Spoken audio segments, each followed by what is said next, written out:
I'm a little young, but you don't know what I've become. Can't you see it in my face?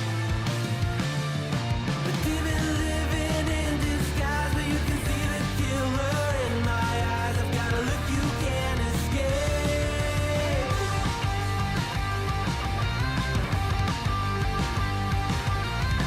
僕の未来は誰にもわからない。皆は僕をダメなやつと思う。鏡を見つめる僕を見下げているけど、中には大きな力希望がある。 Maybe I'm a little young, but you don't know what I become. Can't you see it in my face? A demon living in disguise, but you can see the killer in my eyes. I've got a look you can't escape.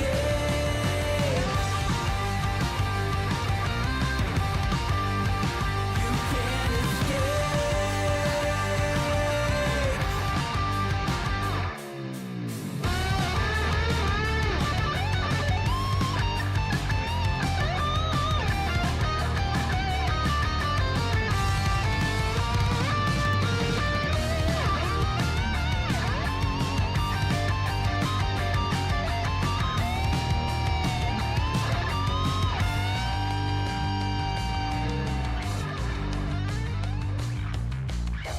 No one understood the world that I was making. Look me in the face and tell me I was faking. Maybe I'm a little young, but you don't know what I've become. Can't you see it in my face? A demon living in disguise, but you can see the killer in my eyes. I've got a look you can't escape.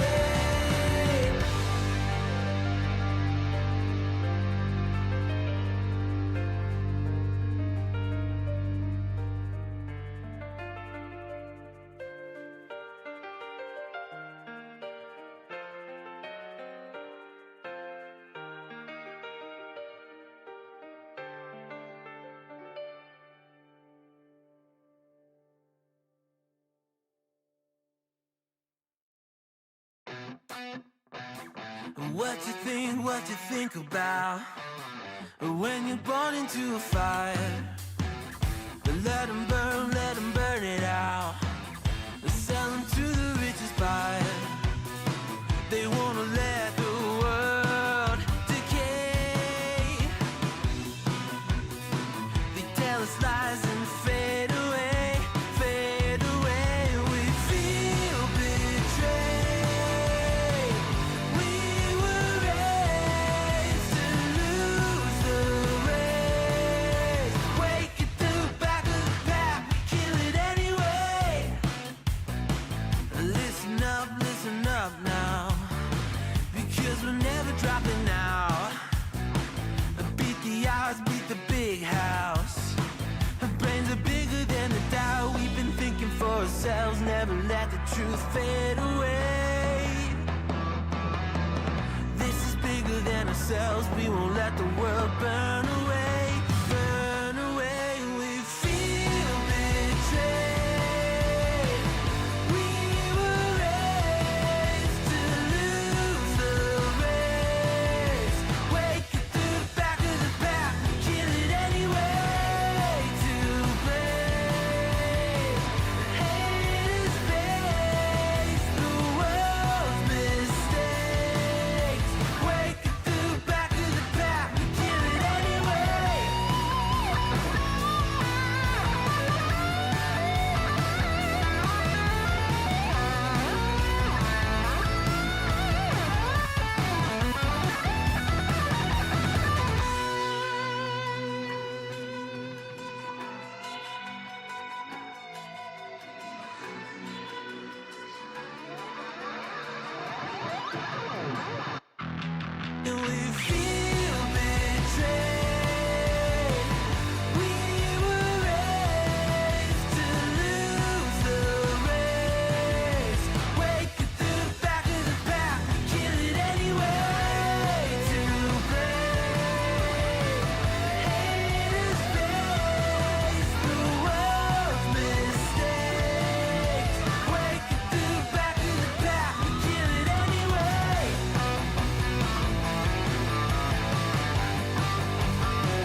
Good evening, everyone, and welcome to our live stream. And you guys can't hear me. One sec. Oh, yeah, you can hear me. Cool. There we go. Oh, hello, everyone. Welcome back to Question Time Unreal Engine live thing where we answer your questions about game dev, Unreal Engine 5, and anything in between. Yeah, thank you. If you don't know how this works, all you do is put questions in the chat. I'll try and grab as many questions as I can whilst we are live. If I do miss your question, just put it back in the chat, and I'll try and get back round to it. Okay. So, hello everyone. How are we all doing?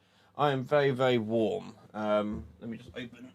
I've been running up and down the stairs, getting the kids ready for bed, and rushing around like a maniac. So, bear with me as I am looking pretty sweaty. But we're all good. We're all good. Hello Nortando, hello Svetlana, hello Craven, hello Turtle Tank, how are you all doing?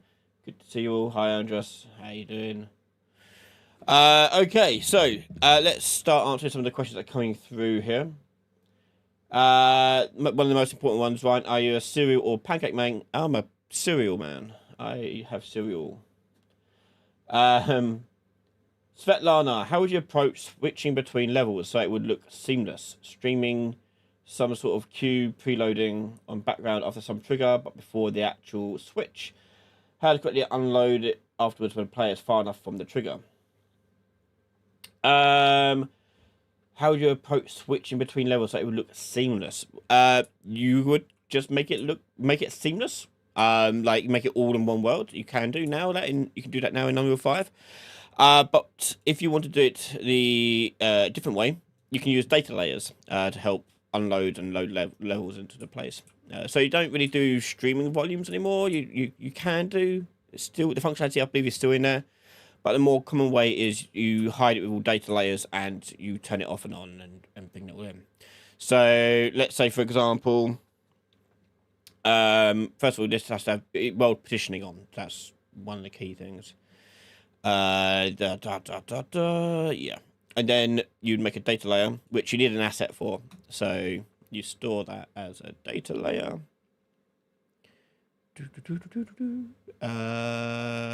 Where are you? I thought it was in there. Maybe it's not. World. There you go. World data layer.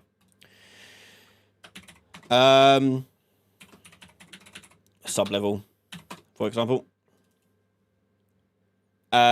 And here you've got different types of data layers. So you've got runtime ones and you've got editor ones. We want this to be a runtime one. If you're loading in levels and out of levels. So you can do that. And then you want your data layers window. So you go up to the window up here and you want world partition data layers outliner. And being this, I usually dock this right up top here, make it a bit nicer. Okay, so here's your main level. And you want to make sub-levels. Okay, so my cat. Why my cat always manage to interrupt me no matter what I'm doing? Yeah, damn thing. Yeah, so you've got your data layer. So your data layer window here, and then you want to add a new data layer to it. So you create a new data layer with the asset of DL sublevel, and there we go.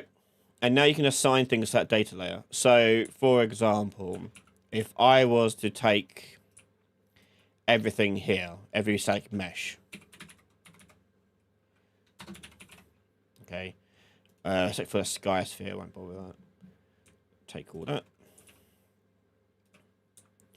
And just duplicate it over here. Like so. With that all selected still, I'll right click on the sub level, the data layer, and add actors to data layer and selection. No, sorry, not that one. Add add actors in data. No, where are we going on? There you go, that one. Add selected layer actors to selected data layers. Do that there. So now you can like hide and unhide it. And data layers are just because now it's assigned to this data layer. You can call it and close it whenever you want. So by default, we can say whether it's initially visible or initially loaded. So let's say it's not initially loaded and not initially visible, okay? But it's there, okay? And let's say I want to switch that out. I can do by doing some basic logic. So let's do, I'll make an actor. We'll do an actor. DL switcher, we'll call it. And I'll just give this a collision box for now. But you could do whatever trigger you want. Whoop, whoop. That'll do. And we'll go to event overlap. Check to see if it's a player character. And then from there, we're going to get the data layer. So to do that, you need the world subsystem. I believe it was. I might be wrong. Hang on. Easy way to check this, if you search for data layer. There you go. Get data layer manager or data layer subsystem. Subsystem is what you want. And if you search for data layer here, we want to. No, that's not right. Hang on. I can't remember what it's called now. If I just untick it, the context sensitive, and search for data layer, it'll give me all the things about data layer. And there is one where you can just tell it to go and load it in. I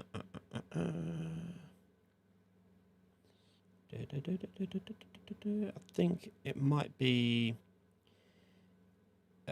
set data layer runtime state, maybe. I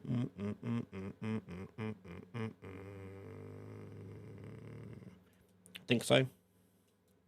So this needs a data layer manager, so it's not the subsystem we need. You need a manager. Manager. And yeah, data layer asset, that one. And we'll do activated. So the difference between loaded and unloaded. Loaded means it will load it, but not make it visible. Activated means it will make it loaded and visible. So we want that to happen. And hit compile, and it should be okay. No. Target is world. Get world. No. This, I think, needs to be in the level blueprint. We'll just trigger. Do an event dispatch on here. Triggered. Cool. Put that into true. And then the level blueprint.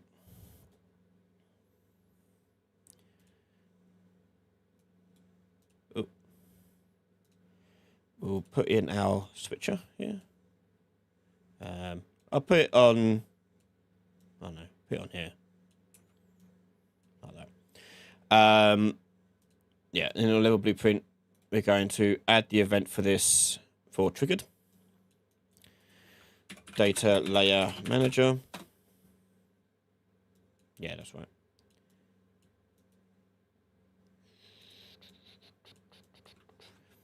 Set data layer runtime state. Instance runtime state. Not instance. Which other one? Data layer runtime state. And we choose that one. Activated. Okay, should be happy with that now. So, if I... Why can't I move? There you go. That's weird. I don't know which wall it was, so we're going to have to test them all out. There you go, it's that one. Okay, so it's made that one visible. And if you want to make it unload it, it's the same thing. You just do it unloaded, whatever the trigger may be for that. So, yeah. And if you want, you can make this more flexible if you like. You just place the data layer wherever you want, and you can make this this data layer asset here. We can make that a triggered variable in here. So if I wanted to, I could do this. Make a data layer variable, data layer asset, and on triggered here, we add that as an input.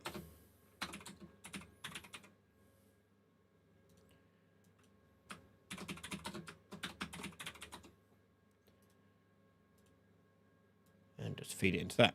And that we can make editable. Okay, so we can do that.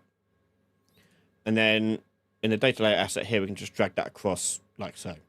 So what's really handy about this is then if I wanted to make another sub layer that does something different. So let's say, for example, I take all the actors that we've got in here. So I'll select actors in data layer. I'm going to duplicate those up. Whoop. Just to make it more obvious what the hell's going on. Do that. Okay. And I'll add that to another data layer asset. So we'll make another one. We'll just duplicate this. So level 2. And we'll add that to the thing. I think you just drag it up here, can you? Yeah, there you go. And you add the actors to that level. Oh, you got to remove them from this level as well. No, hang on.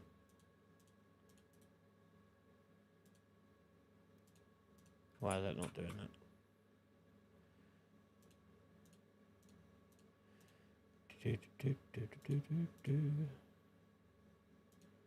That's working. Why is that one not working? Let's remove those ones from there and add them to there. There you go. It's because they were part of the other one. It didn't know what to do with it. Yeah, so I can make this thing now change what one it's going to load up by editing its details panel. So I go details and then change what data layer I want it to load up. So now it's going to be this one. And so you could do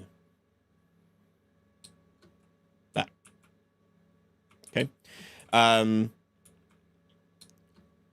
you can obviously do other logic to load, unload, as you see freely. Oh, my cam turned off. Bum bum. Hold on.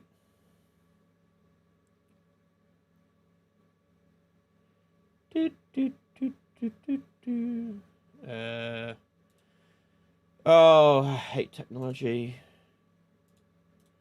It's a pain. We'll go to this one. There we go. Got it. Go. Okay, so yeah, that's data layer, and they're probably one of the better options of doing. You can do streaming if you want to do streaming. But these work quite well, and if you wanted to, you can also place these into sub levels even further, because at the moment they're just in data layers, but I could select them all and add them to a sub map. Yeah, so I could select all the actors here and right click on it and somewhere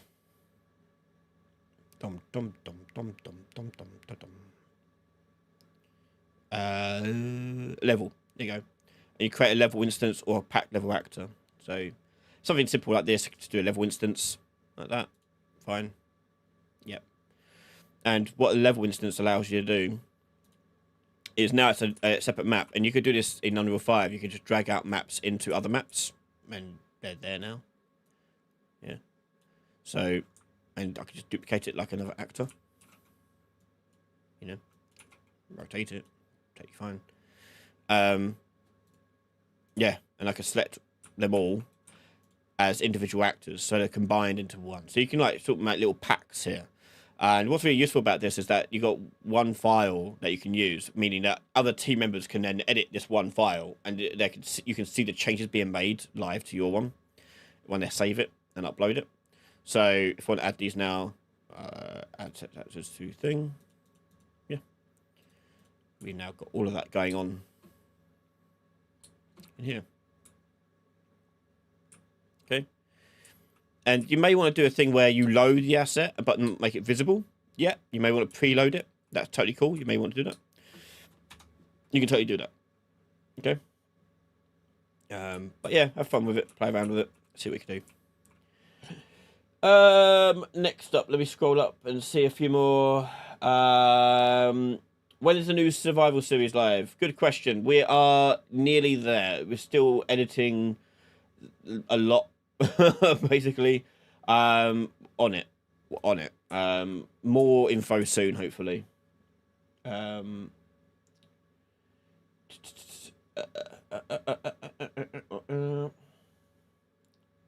Next up is how did you do, Ryan? I'm good, thank you. Next question is, let me scroll up. Um,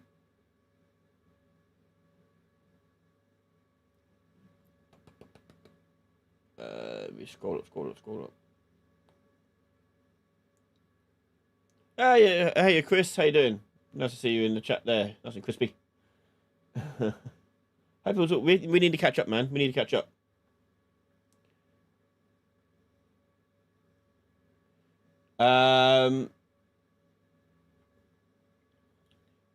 Turtle Tank, how would you make a deployable oxygen dome that will restore oxygen levels within a radius around where it's deployed?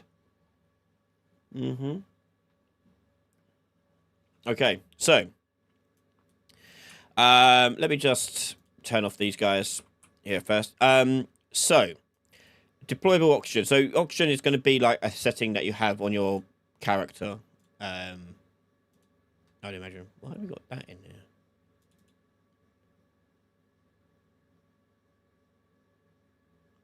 Oh, I've loaded up Almanac, not a cute question time one. Oh, interesting. Okay. Sure. We're doing this now. So so next up, so what was I doing? Oxygen level, that's right. So if we go to the character, this is a little game I was experimenting with, a little game idea, but didn't get far with it. So let's add a variable on here for the oxygen level. Okay, which is obviously going to be a float. Yeah, like between 0 and 1, either full oxygen or no oxygen. And let's start at 0, okay? Simple as that. Actually, we'll do 0.5 so you can see it going down and then up. A little bit easier. So we'll have that. And with all variables, try to make functions that manage it. So function-wise, we'll have in here deplete. Deplete oxygen. That didn't look right. And we're going to take oxygen and subtract from it that. Okay.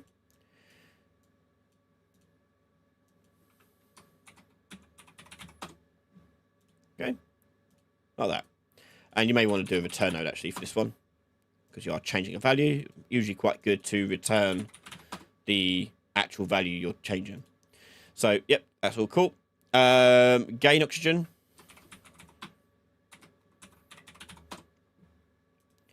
Similar thing.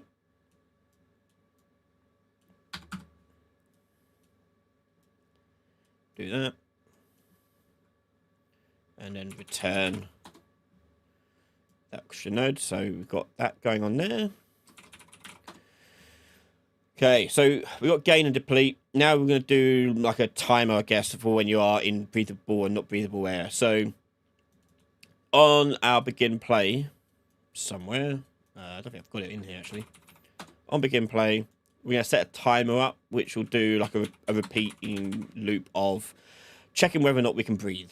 Okay, so in the event here, we're going to drag out, do create event, and we'll create matching function, and this will be check oxygen. Okay, like that. And we'll do this every 1 second on a loop. Okay. So on check oxygen, we need to know whether or not we're in a breathable space. Okay, so in the variables, we can also have another thing in here saying can breathe as a boolean, I guess. And all you can do is put that into a branch and then pick one or the other. We're going to gain oxygen or deplete oxygen. And we'll gain 0.3, so quite a large amount, but we'll lose 0.05. Okay, so we lose it slower than we gain it. Like so. So now we need to do the oxygen field that you were talking about.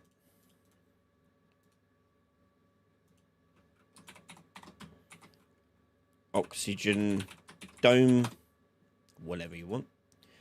And in here, you'll want to have something visual for the player to see. So doing the sphere collision would work, but you wouldn't be able to see it unless you want to make a wireframe looking thing.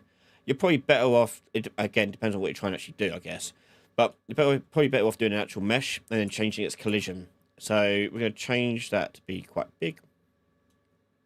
I'm going to change its collision here to be overlap all, and also change the material so I can actually see inside it. It's like an air bubble. Okay, and we'll just make that translucent. For this, we'll want to use a Fresnel node because it's a bubble. We want it to look thicker on the edges. So we'll put that there. And that there. And multiply it by a color, I guess.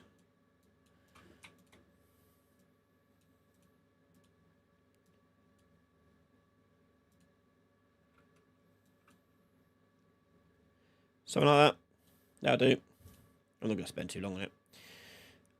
And we'll throw that onto our sphere here. May want to make this two-sided, actually. There we go. So it's two-sided, you can see whilst you're inside it as well. Okay, so on event graph, act begin overlap, cast to our player character, and can breathe. Set can breathe to true. Actor end overlap.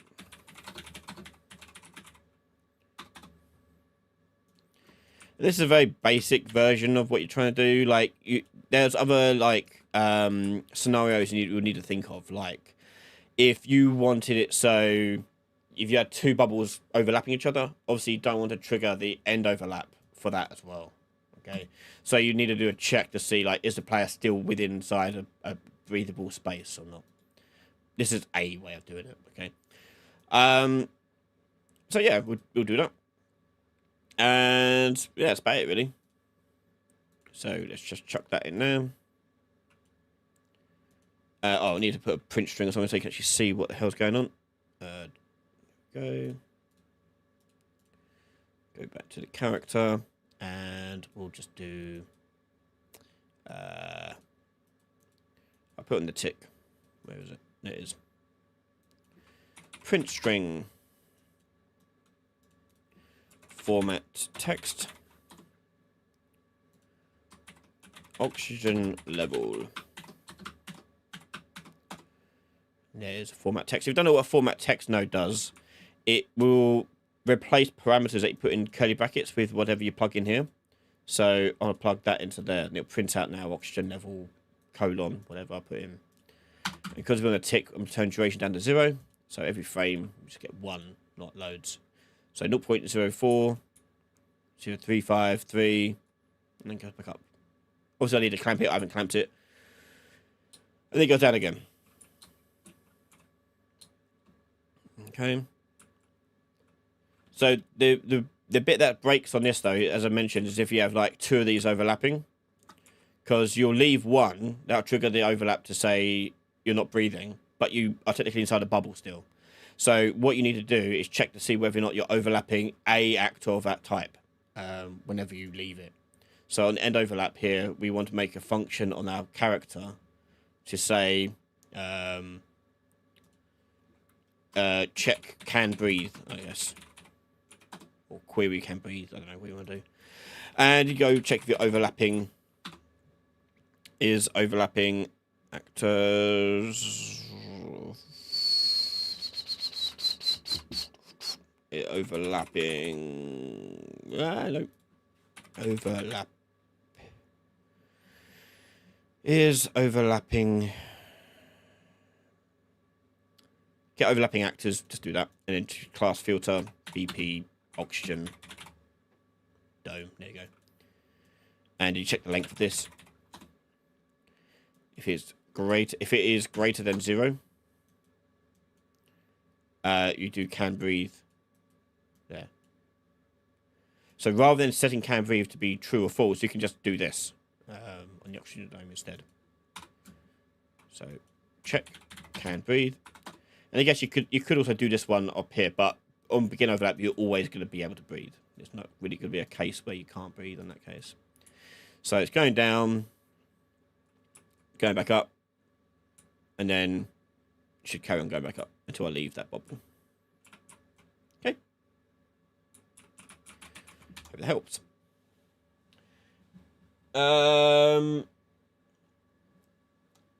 Would you make the dome get larger when it's deployed and have a max range that eventually gets to? I mean, yeah, you can animate that on a timeline. That's not hard at all. I'm sure you could figure that one out. Let me know if you really can't figure it out. It's just, but just do a timeline when it spawns in. That'd be the simplest thing. Okay, next question. Yeah, little sweat. Don't spam chat. It makes me less likely wanting to answer your question. I'm gonna go to another person for a second. Please don't spam it like that.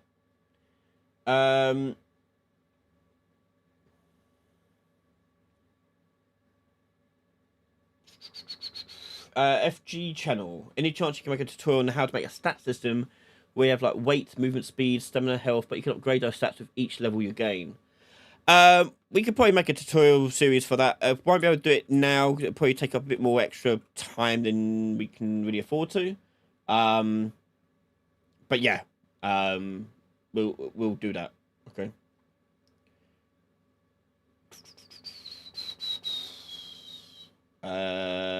Next question.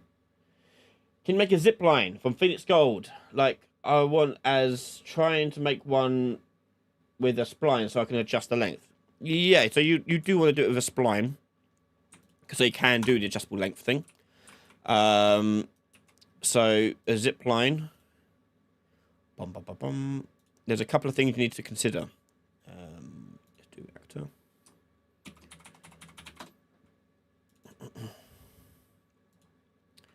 So you need the spline, obviously. You probably want a cable manager as well, cable component as well, so you can visually see it because you can't see splines. So use a cable. And on the construction script, you want to set the cable length to match the same length as the spline. So cable set length to be the spline length. Okay, and that should make it better. Let me put that into the scene.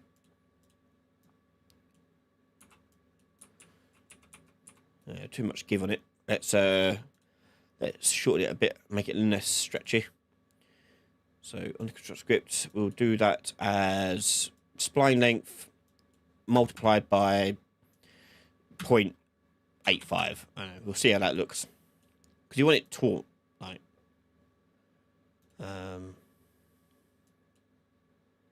No. Is it actually changing the length of it? It should do.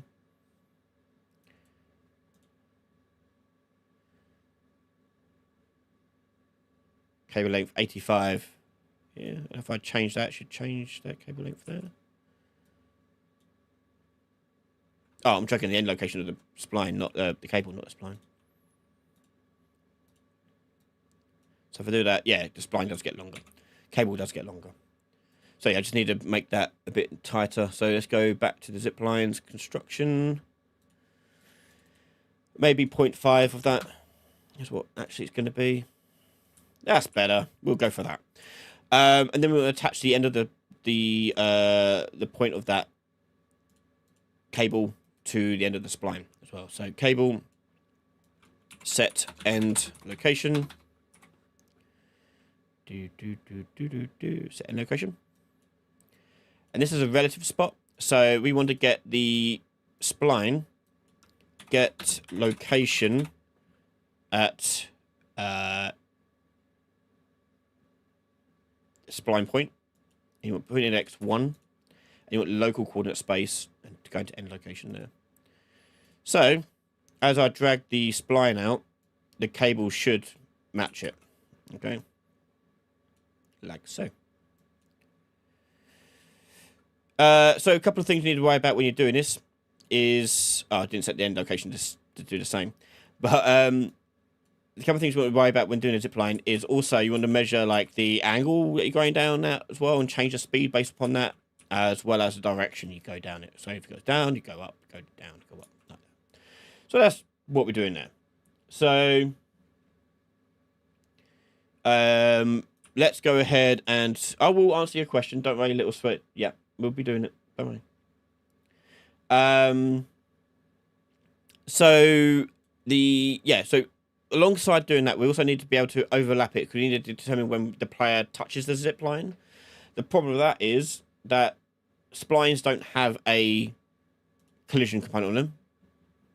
Yeah. There's no collide, no collide on it, and neither do cable. I don't think cables do.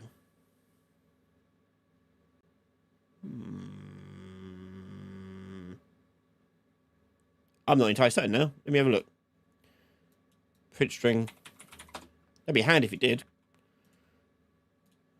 But I don't think they did. Do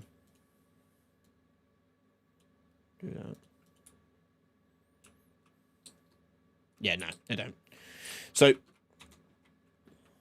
unless there's a setting I've missed, man, I'm like curious now. I haven't looked at cables for a long time. Bear with me. Simulation generates overlap events. Yeah, simulation generates. We got overlap events. Yeah. Let's do it as a hit event instead. Then hit, or do both. Curious now as what that would be. But no, the alternative is that you do a box collider. Yeah, no. We do a box collider on it. Okay, so the zip line, as you construct it, you need to add the box collision. Well, you do. I guess you could do. No, you want a box collision. Actually, no, you don't have to do that. Because it's a straight line. You can keep life really simple. We'll just do on the event graph. We could do like a capsule trace across it. You know, I'll do a box collider. It's simpler, not simpler, but it's better, I guess, rather than ticking across whether or not the player's already hit. So on the box here, this needs to stretch out to be the same length as this. So, constructions wise, drag the box out, set extent. And by default, the extent of the box is 32 by 32 by 32. And that's whenever you see the word extent, it means the half size of it. So I want it to go in the X coordinate. So construct script, I want Y, stay at 32, not 32. Actually, I'll make it a bit thinner, do 16 by 16. But the X will be the length that we want to go here. So we'll take the, I guess the spline length. Like that. I need to split it, really, don't I? And let's see what that does. Okay, so you can see where it's done the half size of it. So we want to now do it as the divided by 2. So spline length here, divided by 2. Oh, compile that. Okay, that's more like it, but we have to offset it now by the length of it. So we have to find the half position of the spline. So we get the spline length divided by 2, and on the spline here we want to get location at distance along spline, and that distance would be this halfway point. Again, you want local position, box, set location, and you want set relative location to that. So now we should see the box extend to that size there, which is all well and good, but as you can see, it doesn't account for angles, so which way it goes. So we need to account for that as well. So let's do that. And again, to make life a bit easier for us here, so it's going back to level, I'm just going to go to the spline and just move this up a little bit so you can see what it does. Okay.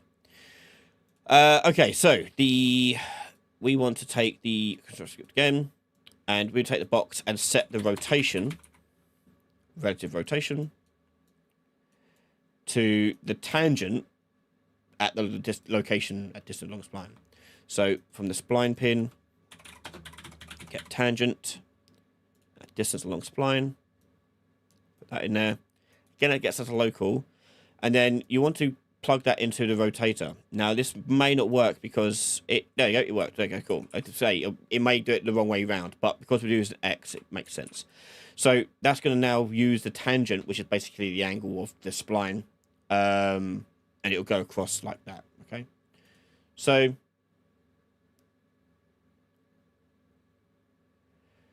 little sweat, if you are going to abuse people and like that, you're not going to get any response.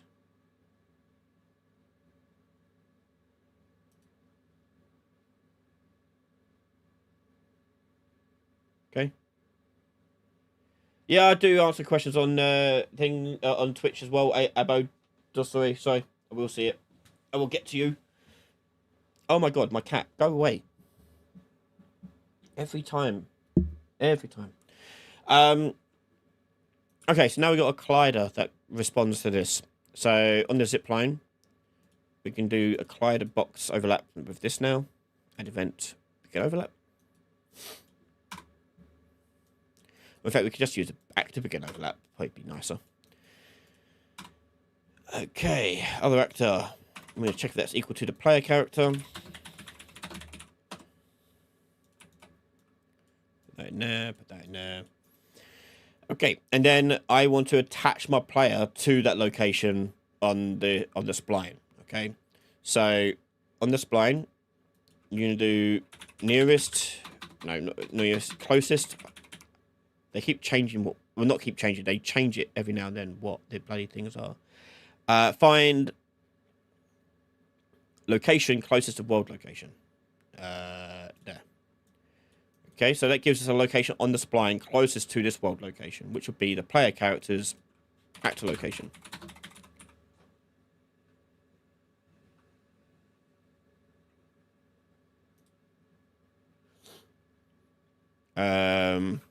Yeah, it's a location. Which is better for Twitch or YouTube for watching? Don't really matter. I can see both. It's totally up to you, whatever you prefer, really. This will be a world coordinate because we're using a world location, and we want to get a world coordinate here, and we want to attach a snap our player to the component at that location. Okay. So when you're doing this, when you're attaching the player to the cable, you need to make sure they're in flying mode, and stop all movement. So set movement mode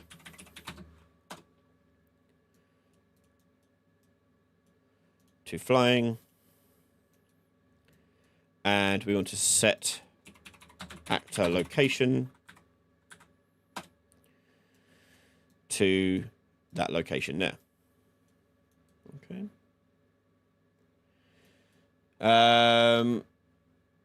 So yeah, we can do that. Will snap it and attach the player to a character to that location on the spline. So gonna test that as we go. So if I jump up, there you go, attached, and I'm flying away. So now we need to stop movement immediately from the player character. Oh, damn cat. Set stop movement immediately.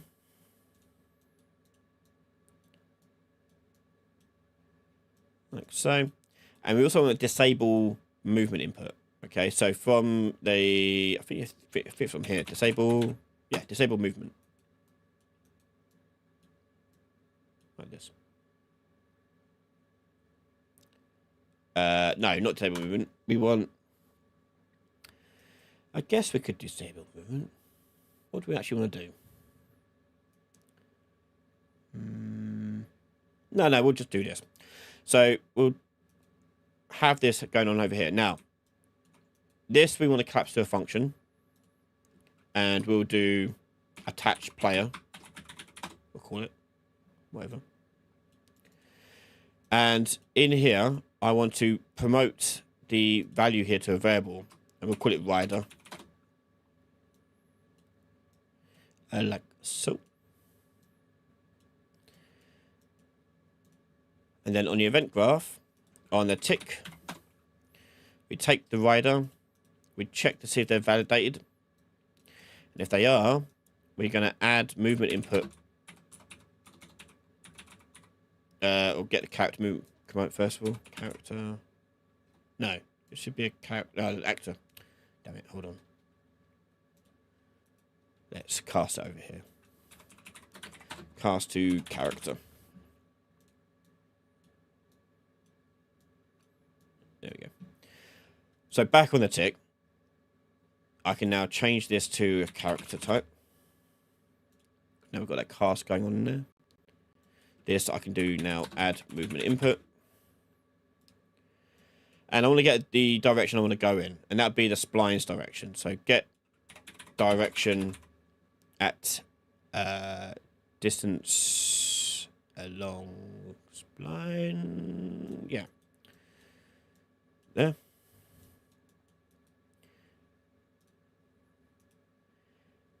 Okay. And then the distance we're going to get is from the player character. So we get the rider. Location.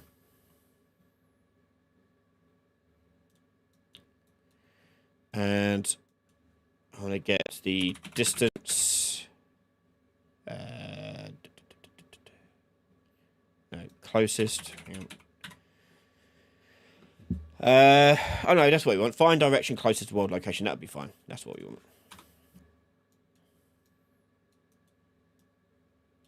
To there. So by default, it will only go towards the end of the spline.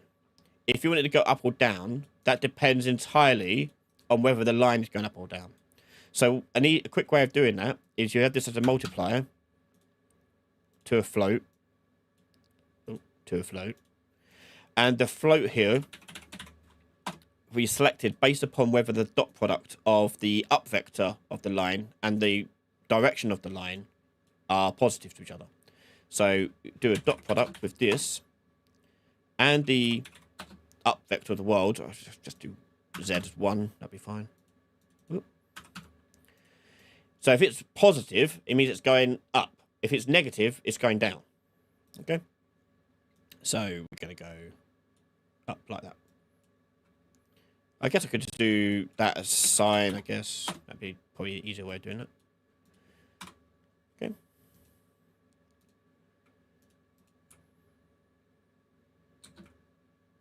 Up we go. Obviously I have to do a detachment. I haven't done a detachment, but there you go. And if I was to make that go down, so that's me going up it, yeah.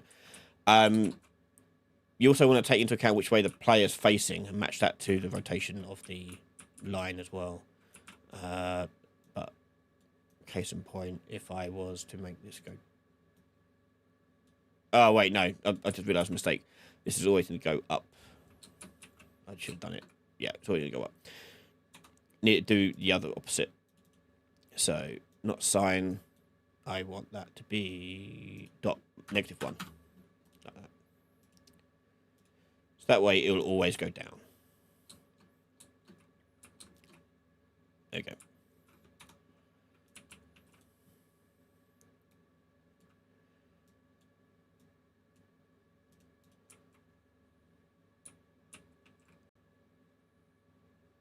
Okay.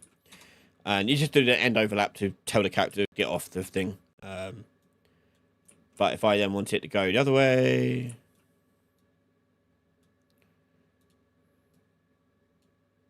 Ooh.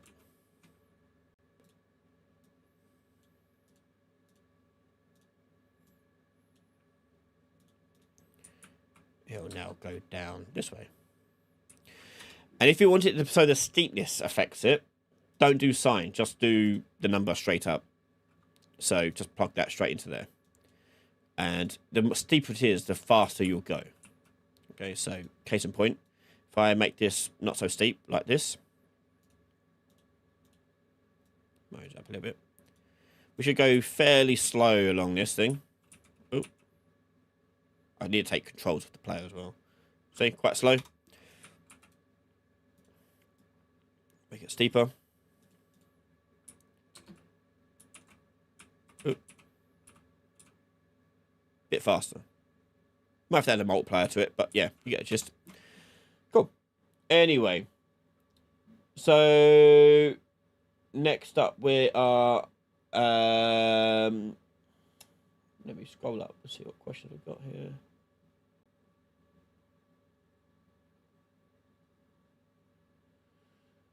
Whoa, whoa, whoa, whoa, whoa, whoa. Is it possible to change the frequency of the event tick? I have a timer on a widget in UE5 and only lets me change from default to none. You can't do it on the widget, but you can do it on actors.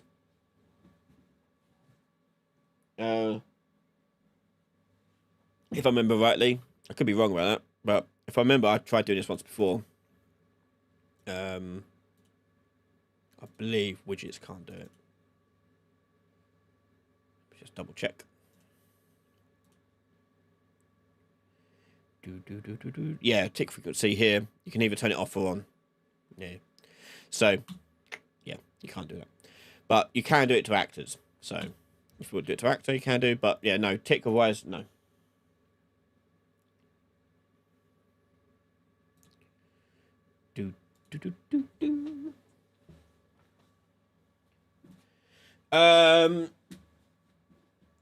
But, yeah, use a timer, set interval down to, like, 0.1 will be fine. No one will notice. Brian Maybury. I hacked up a battle music system that lives on my player. Advice on a better way to do this. Mine works by game jam standards, but not by something I would want to ship. Okay. So one thing I've done is I make a basically making your own sort of managers, subsystems. Okay, so this is something you can do in C++, but you can kind of do it in blueprinting as well. So you make a subsystem to sort of manage and look after that sort of thing. So all I do, for example, is I make a blueprint class, and this would be my music management subsystem. Okay, because you can't do it in the editor like this. If you want to make your own one of these, you have to do it in C++. But this will work the same. You just need to add it to the game world, or you can make it spawn in at the start of the game, whatever it may be. But it's just an actor that is designated just to look after that sort of stuff. This is what I do in the Mimic. We got a music manager that looks after how the music mixes and plays for you individually. So yeah, just drag it out.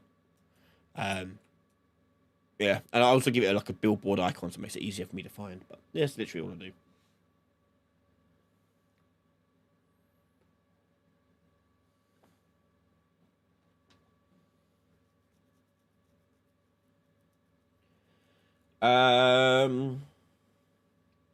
By the way, just a reminder to everyone watching, if you haven't yet signed up for it, sign up for our Blueprints and Beyond webinar. We're going to start doing these webinar things. They're a bit different from the live streams. They're a bit more formal, like TEDx talks almost. Less interactivity like this, but there'll be resources given out to people, like cheat sheets and things to help people. It's designed primarily for people getting into Unreal or blueprinting, or just want a bit more knowledge about it. It's completely free to sign up to. Head over to my website and you can find the 2 dates that we're doing it. And you can look forward to things like blueprint communication methods, best practices, things like that. So yeah, check it out. We're trialing it out as something that we may be doing in the future a bit more often.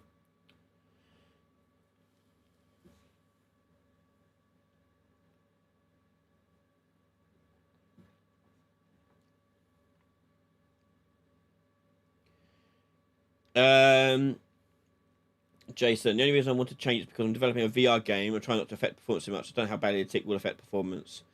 Try to avoid using widgets in general for VR. At least on-screen ones. You can do world ones, but avoid screen ones. They won't work too well. But it depends on what. It all depends on what you're doing on a tick. If you're not doing anything expensive, then it's fine. It's not a big deal.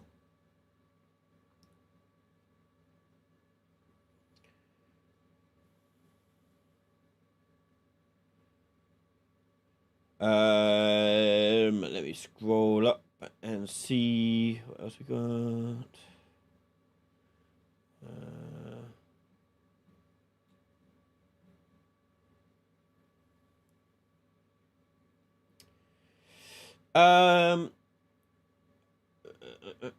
What's the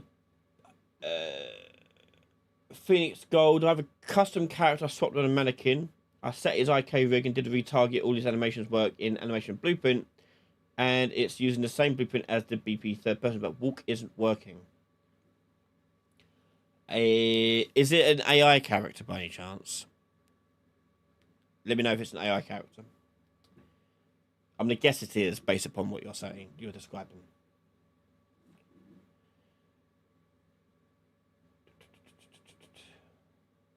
A is asking, hi, what is the best way to make a Polaroid camera and make rendering in frame or play a hand? Yeah, okay, we'll show you that.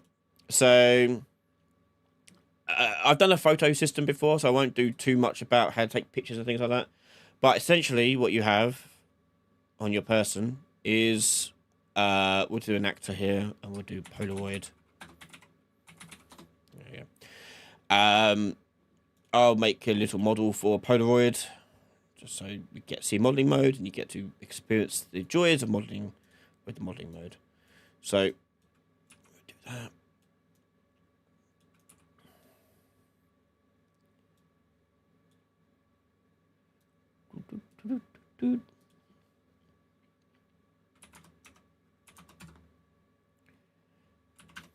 There we go. And we'll do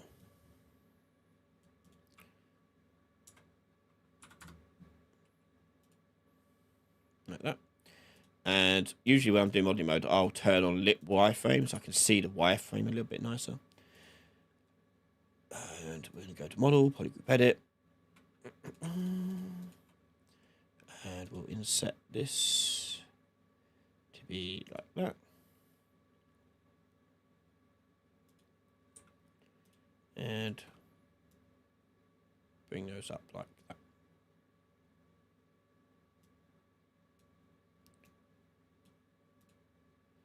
That'll do. And then we just UV bake that. There we go. Done. So I'm going to select the editor for this. We'll go to polygroup edit.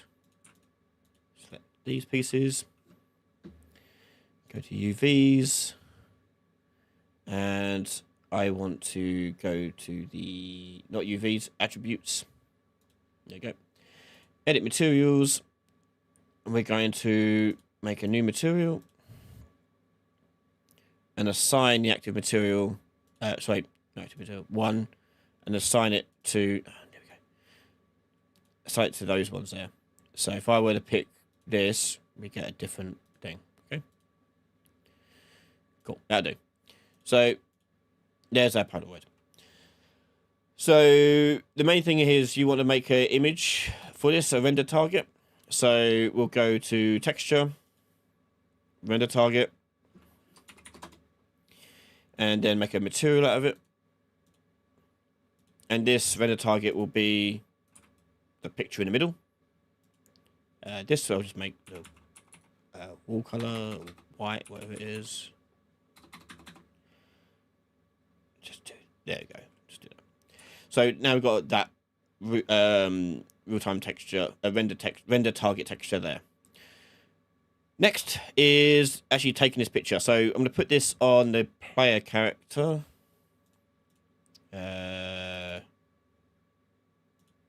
Characters. No, where to put it? Game, blueprint, characters, depth. And I'll just add that there. Just a mesh. There we go.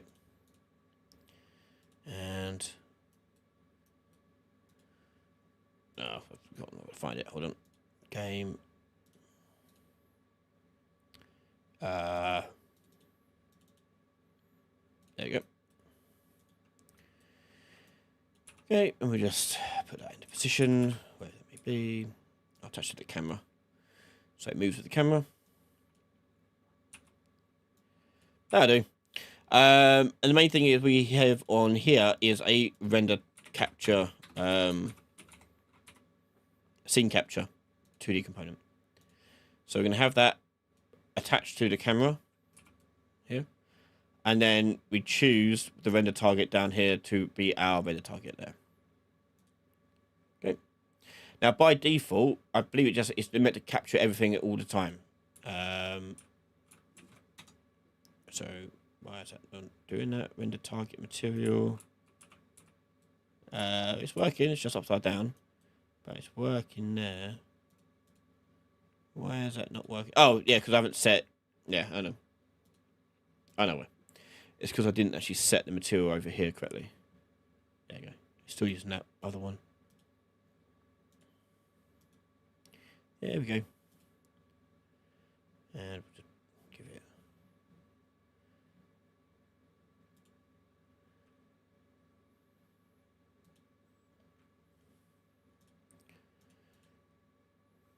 So walking around, we've got this texture going up in it. It's obviously upside down. You need to rotate it around, but it's going there. So I can take a picture and assign it to that.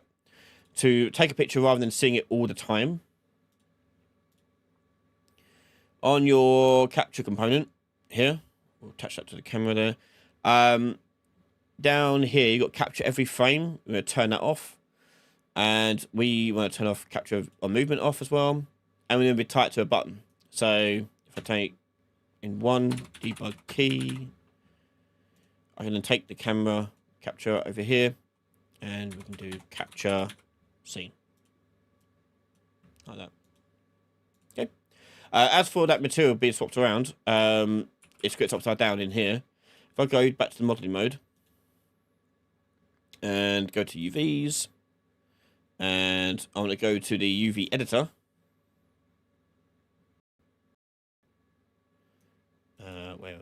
Where is it? There it is.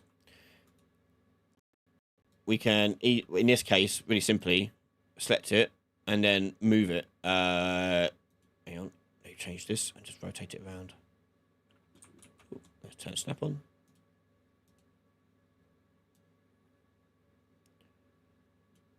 There you go, done.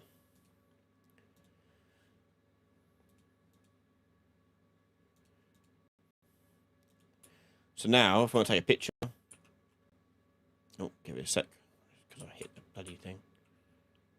Why is it going so poorly? Hold on. There we go. So I hit one, let's take a picture.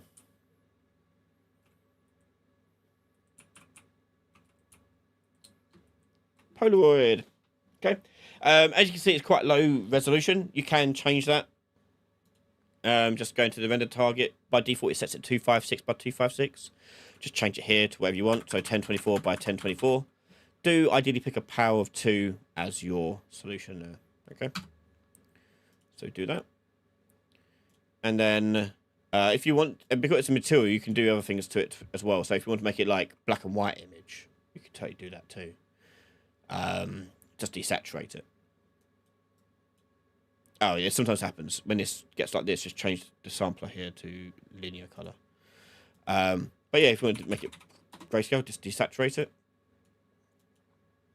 and that will flatten that out into grayscale.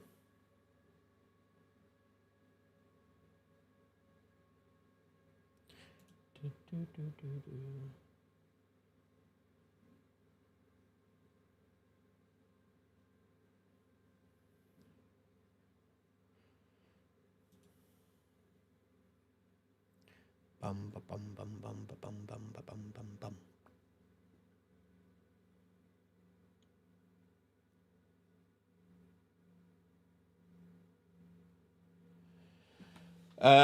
While waiting for this autosave to kick in, BSG, sorry for reposting. I won't do a third. That's okay. So I'm not sure if it went unseen or is impossible. If it is possible, how do you access the data for individual pieces of geometry after fracturing?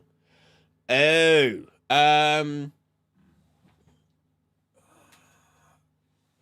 interesting. I don't know if you can. There must be a way of doing it. Ooh. I don't know if you can. It's the short answer for that one.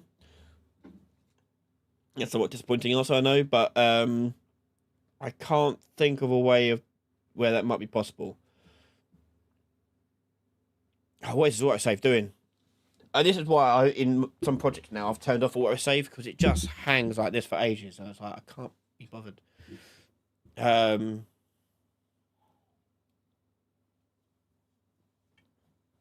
trying to think.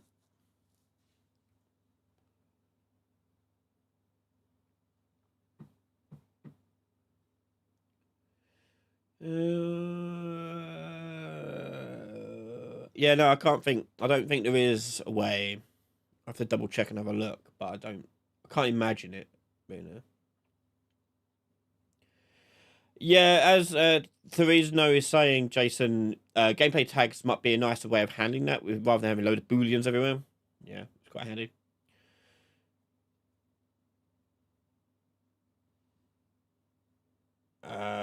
Having a problem again, you're working in the game animation sample project and having the trouble with the character moving too far or not far enough to reach the point I wanted to go to before climbing. Thanks. Um, I don't. I mean, it's hard to know exactly without seeing it what you're trying to do, but I can't remember how if the animation project does. It must do, but motion warp to the climbing position. If you are implementing your own animations, make sure you have got in there your motion warp tags in there too. Um,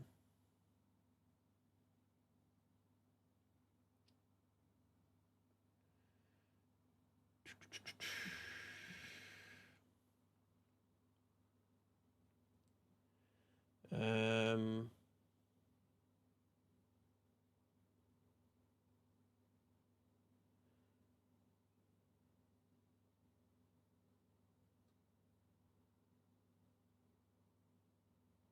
there is no. It's what I say is ridiculous. I noticed abroad, but what do you know about procedural generation with tile maps? Any ideas of how to model this? I know there's no easy way to demonstrate, but conceptually methods. Ooh, I don't know. I don't think you can. I don't think you can use the PCG system to do it. I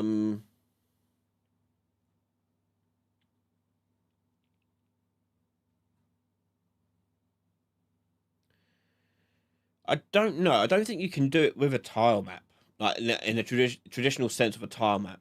You would have to do it, I think, with um, sprites being spawned in sequentially, procedurally in the game. I don't. I think you would have to do it without a tile map.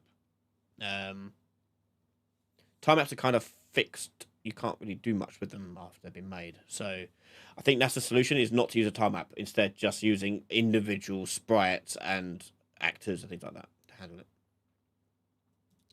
Hey, finally done it. Bloody hell. But yeah, now we've got black and white images.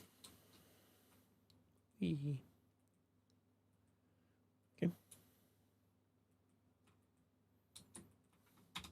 Fun.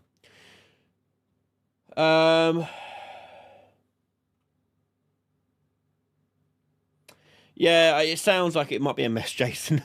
But if it works, fine. But the problem you're going to run into, it sounds like, is scalability. So the problem with that is it'll work once for like one exercise, but let's say you want to do some DLC, add another exercise in.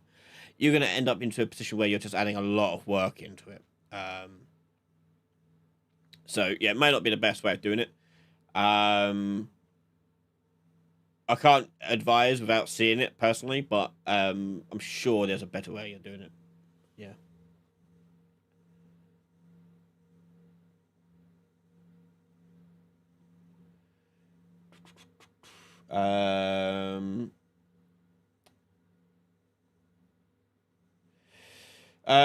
Curious thing about two things. First, easy palette swaps in 2D sprites. You've got a green slime, and we're making blue slime with the same enemy. Make him white, and then you can tint it. And you can tint the sprite. So the way sprites work, to give you an idea of how this happens. Hold on, let me bring in an image. Ideally, one that's white, so I can show it's a bit easier. Don't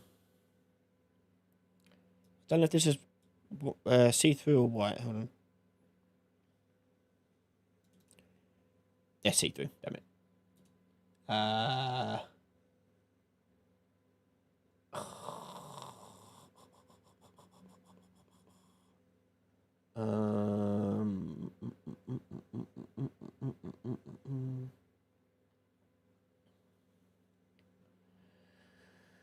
Have I got a white icon anywhere? All black. Oh, you know what I'll do? I know what I could Do, do, do, do, do, do, do, do, do. Logos. Okay. No. Okay. So here we have my logo, right? You want it white. So anything you want to change the color of, ideally make it white. So you want to create that into a sprite. So create sprite. Okay. Now a big thing to understand with sprites, and it also works for widgets as well, by the way. When you make widget components, they have a material associated to them. So you see over here, we've got a material. Default one is set to translucent unlit sprite material. So that's what you see here. But you can make your own as well. So if you wanted to make your own, you totally can do. If you open this up, you'll see what I mean. It is pretty basic, okay? It's just the default sprite material, which you see here. That's it. Yeah, that's all there is to it, okay? And all it is to set it to is just a surface mask. That's it. So if you want it to do other things, okay, like tint it, for example, here they're using vertex color, so you can probably get away with that as vertex color. But if not, you can do it something else, I'm sure. You could do another parameter or whatever you want to do in here. But anyway, vertex color is an interesting one to do. So if I wanted to, I could paint it with vertex coloring, or as I mentioned, we can add in the parameter. So let's do that. And I'll change that to tint here. And we're going to multiply that by that there, that there. And the default value for this will be white. Okay. Like that.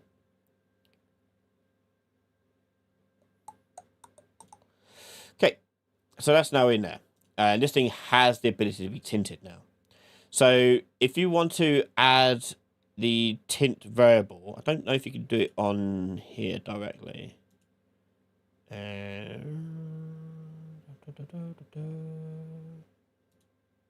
I don't think you can.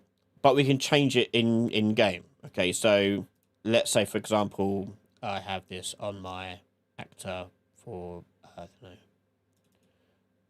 put on the Polaroid, this one that I made without actually using it. Okay, so this will now work just like anything else. It's just another material I can access and change the tint of. So the construction script here, we can take this out. Dynamic material instance. That we'll copy, paste into there, or not. Like that. And then we can set vector parameter. Tint. And I'll just make a variable for this. There you go. And then apply it back to the sprite. Set material to that one. So,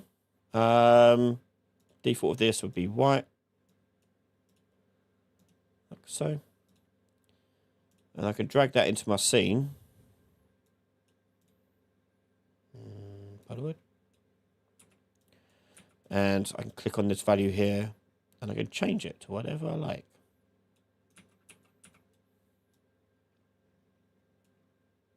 Okay, so same concept, just do that. But you can also make that material a lot more advanced and do some really interesting things with it. And this same concept applies to widget components too. There's a default widget you can change and swap around.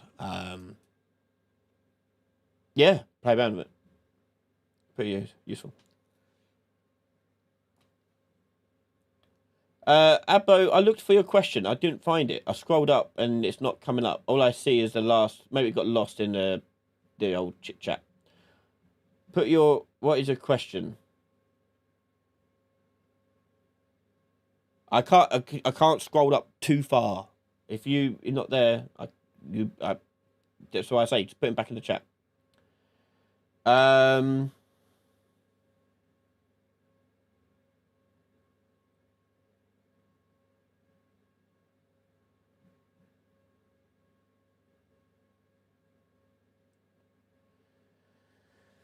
So a video you draw a line for projectile using Niagara system, but you do it in 5.6. You should be able to. It hasn't changed anything there. If you saw that video, it would be the same there too. Do you know how to instance an object along a spline with a closed loop without it deforming from the last point of the spline to the first point? So I haven't got time to do it now because we've got to end the stream. But generally speaking, what you need to make sure of when you use a mesh for a spline, it has to have loads of subdivisions. The more it has, the more it'll bend. And secondly, you want to clamp your tangent. So commonly a problem. Zipline has a spline. We can do that. So at one point in your construction, you're going to have something like set, start, end.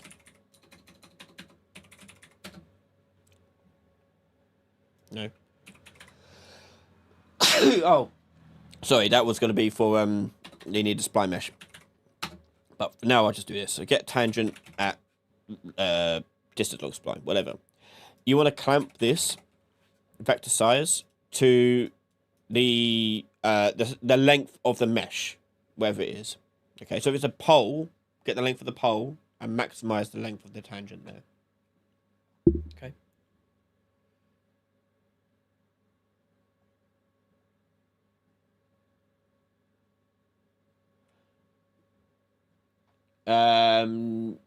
Abo, that's what I'm saying. Just put your question back into chat. You're complaining about me not answering your question, but I don't know what your question is.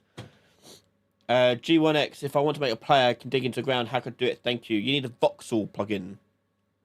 Find it on the marketplace. Get hold of it. It's the only way you can really do digging things like that is with voxels, really. Voxels are basically 3D pixels. That's the way that stuff is done.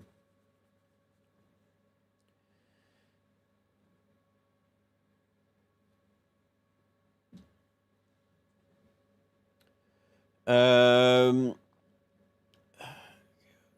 I use it in my game or need to buy it? I can't recall. You might have to buy it. But you can use it in your game. Yeah.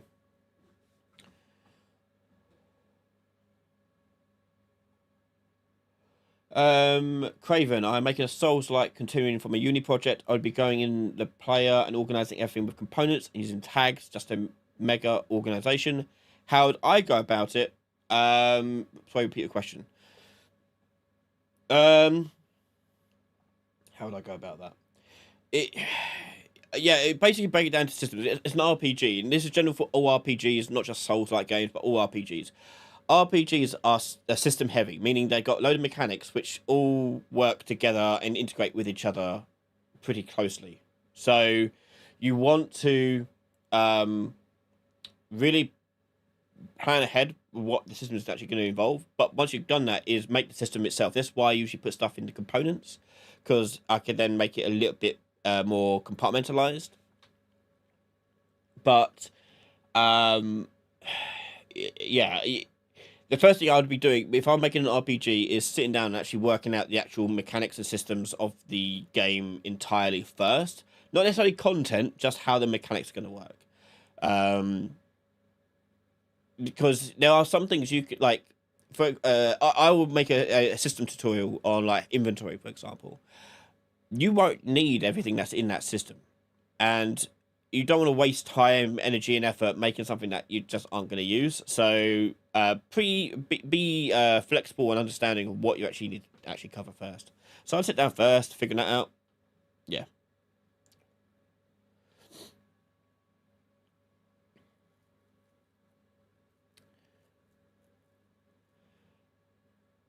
Hi, Venom. This is Abo's question. Hello, Ryan. How are you? I watched a lot of videos about handheld combat system, but none of them explained well even what I was thinking. For example, quick punches. You need animations for it, and you just tap the button and spawn the animation in. There's nothing else to it. You just need animations for the quick punches. It also depends if you want to do like CQC stuff. That you need paired animations, so a victim and an attacker animation. But if you're just doing like a beat 'em up, like Streets of Rage style, yeah, just quick animations. There's nothing else really special about it. You just push button, play montage. That's it. You may have combos to do stuff like that. That might be fine too. How is Mimic going? It's going well. I've been working on. I haven't worked on it this week. I've been busy with other projects for people. Which, by the way, if you don't know, you can actually hire me to actually work on your projects. Some people have done so, and I've been doing some stuff with them this week. But yeah, I've been working on those recently. But the last thing I worked on in Mimic was the IK rig for the Mimic. So now he'll walk along surfaces a lot better. I've got motion capture stuff coming soon as well, so I'll be able to do some motion capture things for that. Yeah. Yeah, Paper ZD, probably one of the best plugins on the market, especially if you're doing 2D stuff. It's so good it should be part of the engine. It's that good.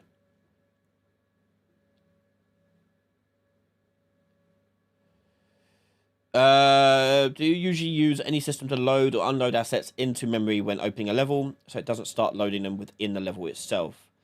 It will load when you load up a level. It will load up everything that is relevant to the level there and then. So if the level is very, very large, world partitioning means it will only load up what's relevant at that time.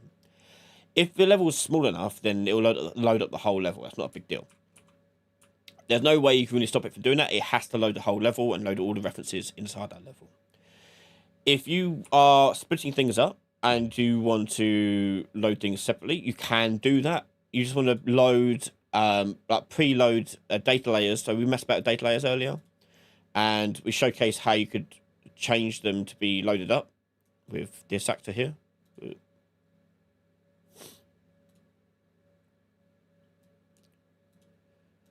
I didn't actually do it. I did a level blueprint, didn't I? Yeah, so like in here you do loaded first, and then you check to see if it's actually loaded, because you could do things like loaded. Yeah, that's not a great one. No, it's level instance. What am I doing? There's async load asset. We can do stuff like that. You can async load that first, or doing other things, and then you can make it okay. It's cool. Go ahead and do what you need to do with it. It's gone complete, you know. But yeah, that's all really. You need to make sure you cast to a data layer asset. No.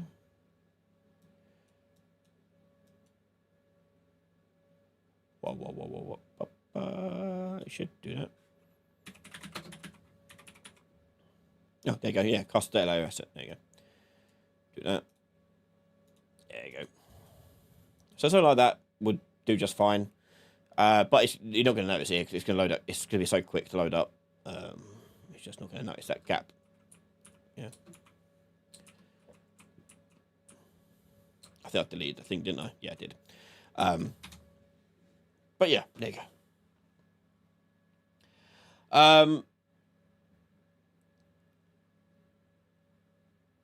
We're going to have to end it there, unfortunately, everyone. Sorry if I didn't get around to all your questions. We'll be back again next week for another question time live stream. Hopefully get to do playtesting at some point this week coming. Yeah, tomorrow I'll be in London. So if you're in London area, I'll be at the Not at Tokyo Game Show networking meetup. So if you want to hang out and chat games, I'll be there. That'd be really cool. Okay. But otherwise, we'll be back again live next week to answering more of your questions. But yeah, take care, everyone. Have a great evening, and I'll see you all next time. Bye, everyone. Oh, and don't forget to check out the podcast. Me and Bill. See you guys. Bye.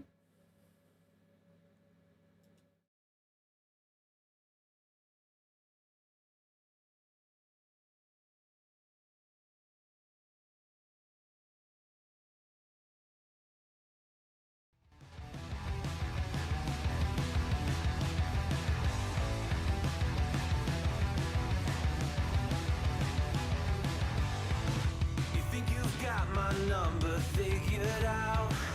A motive born in drought and brevity. And if the soul of your design. I blatantly decline your remedy. Don't box me in. Don't, or I'll leave. I'd rather be a dreamer. I'd rather be free. I'd rather be a leader. I'd rather be a queen. I'd rather be a singer in a trashy cover band. I'd rather be a closer. I'd rather be clean. I'd rather be a poser in a magazine. I'd rather be pretty much anything else than your machine.